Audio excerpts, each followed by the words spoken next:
मैं साइडिया की क्लास में स्वागत और अभिनंदन करता हूँ। आज का जो हमारा विषय है वो सोवियत संघ के विघटन के बाद किस तरीके से जो लोकतंत्र है वो निरंकुश की तरफ बढ़ रहा है या नहीं बढ़ रहा है, इस विषय पर हमको आज बात करना है। तो आज जो मुझे जो लगता है, जो मैंने चीजें देखी हैं, जो मैंने पढ़ा है और जो मुझे सामने दिख रहा है, वो यही दिख रहा है कि लोकतंत्र जो है वो कहीं ना कहीं पहले के बाद से काफी हद तक कमजोर हुआ है। और इसके एक रिपोर्ट का मैं जिक्र करना चाहूंगा। पूरे दुनिया भर में लोकतंत्र कमजोर हुआ है। IDEA की एक रिपोर्ट आई जिसमें भारत के अलावा ब्राजील, अमेरिका जो लोकतांत्रिक देश थे सब शामिल थे। उसमें भारत के जो लोकतंत्र है जो वो काफी हद तक कमजोर हुआ है, उसमें इस बात का जिक्र है।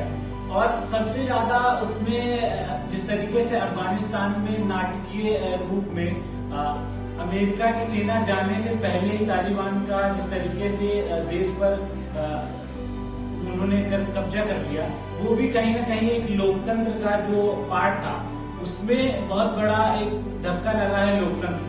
उसके बाद म्यांमार में 1 फरवरी 2020 में जिस तरीके से सरकार का तख्ता पलट हुआ, और साउथ अफ्रीका देख ले चाहे और भी बहुत सारे देश हैं। अमेरिका में जिस तरीके से अमेरिका जो सबसे पुराना लोकतंत्र माना जाता है विश्व का, उसमें भी अगर देखें तो कहीं ना कहीं राष्ट्रपति तक चुनाव के ऊपर सवाल उठा देते हैं कि चुनाव जो हुआ वो सही से नहीं हुआ। तो जब जिससे चुनाव होता है, जिससे राष्ट्रपति चुना जाता है, जब उसी पर सवालिया निशान हो रहा है, तो कहीं ना कहीं एक लोकतंत्र को बेहद कमजोर कर रहा है। और अब हम भारत में हैं तो हम भारत के बारे में बात करते हैं। भारत में तो मुझे लगता है कि लोकतंत्र कभी ऐसा नहीं रहा कि लोकतंत्र खतरे में न रहा हो। लोकतंत्र हमारा हमेशा ही खतरे में रहा है। चाहे 1900 आजादी के बाद से लगभग ऐसा कोई भी विपक्षी पार्टी है वो कुछ भी नहीं है उनके पास, तो वो आके यही कह देते हैं कि इस सरकार में लोकतंत्र काफी कमजोर है। और हाल के कुछ सालों में चाहे वो गुजराती जातीय हिंसा हो, उसमें आकर कहा जाता है कि लोकतंत्र हमारा खतरे में है। और चाहे वो JNU का कांड हो या चाहे 4 जजों का जो 2018 में 4 जज आए सुप्रीम कोर्ट के, उन्होंने कहा कि लोकतंत्र किस तरीके से खतरे में है, सब आकर यही साफ कहकर चले जाते हैं कि लोकतंत्र हमारा खतरे में है। लेकिन जो कर्ज में डूबे हुए हैं, उस कर्ज में डूबने के बाद वो जाकर आत्महत्या कर लेते हैं। उसके बाद जो प्रशासन है वो इस मामले में उनकी सहयोग करने के बजाय उस मामले को दबाने में लग जाती है कि ये कहीं ना कहीं ये बाहर ना आ जाए कि ये किसान मर गया कर्ज की वजह से। प्रशासन इस तरीके से हमारा हो गया है। अब मैं मोदी सरकार में उस समय वित्त मंत्री अरुण जेटली थे और 2015 की बात है। उन्होंने बजट सत्र में घोषणा की कि दरभंगा में वो एक मेडिकल कॉलेज बनाएंगे। और आज लगभग 2021 हो गया है और वहां की मतलब बिहार सरकार और भारत सरकार में मतलब इस तरीके का संतुलन ही नहीं बन पाया कि अभी तक वहां भूमि अधिग्रहण भी नहीं हो पाया। लगभग 6 साल का समय बीत गया है। तो आप सोच सकते हैं जो जनता के लिए लोकतंत्र का तो मतलब ही यही होता है कि वो जनता के लिए जो सब जनता के लिए काम करे, वही एक तंत्र है जो वो लोकतंत्र है। और हमारी जो सरकारें हैं वो कहीं ना कहीं इस लोकतंत्र को पूर्णतः सिद्ध नहीं कर पा रही, क्योंकि वो जनता के लिए अनाउंसमेंट कर देते हैं, घोषणाएं कर देते हैं, लेकिन वो कार्य नहीं कर पाते।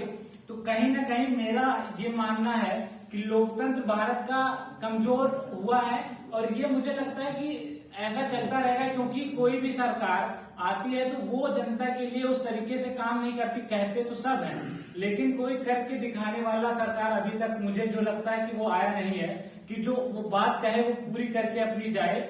इस तरीके से भारत में लोकतंत्र जो है वो हमेशा ही खतरे में रहा है। और खतरे में मेरा जो लगता है मुझे खतरे में रहेगा भी, क्योंकि कोई भी आता है और वो ये कहकर चले जाता है कि भैया लोकतंत्र हमारा जो देश का है वो खतरे में है, आपकी जो सरकार है बहुत गलत कर रही है।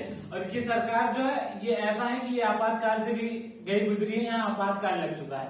तो आप ये समझ सकते हैं कि कोई भी यही नहीं देखता कि जनता गरीब है, जनता के पास खाने को नहीं है, जनता के पास बहुत सारी परेशानियां हैं, जो गरीब है, किसान है, वो उनसे कोई मतलब नहीं है। भारत में हमारे सांसदों को पेंशन मिलती है, सारी योजनाएं मिलती हैं, सारी सुविधाएं मिलती हैं, लेकिन कोई गरीब को ये नहीं करता कि गरीब को एक ढंग की मतलब सही से कोई पेंशन दे जाए। और पेंशन दिए भी जाते हैं तो कोई शायद आधे लोगों को मिल जाता होगा, आधे गरीबों को वो भी नहीं मिल पाता, क्योंकि हमारे यहाँ भ्रष्टाचार बहुत है। तो ये सारी चीजें हैं जो लोकतंत्र को चोट कर रही हैं, और मुझे जो लगता है कि ये लोकतंत्र काफी हद तक कमजोर है। इसी के साथ मैं अपनी बाड़ी को विराम देता हूँ। धन्यवाद।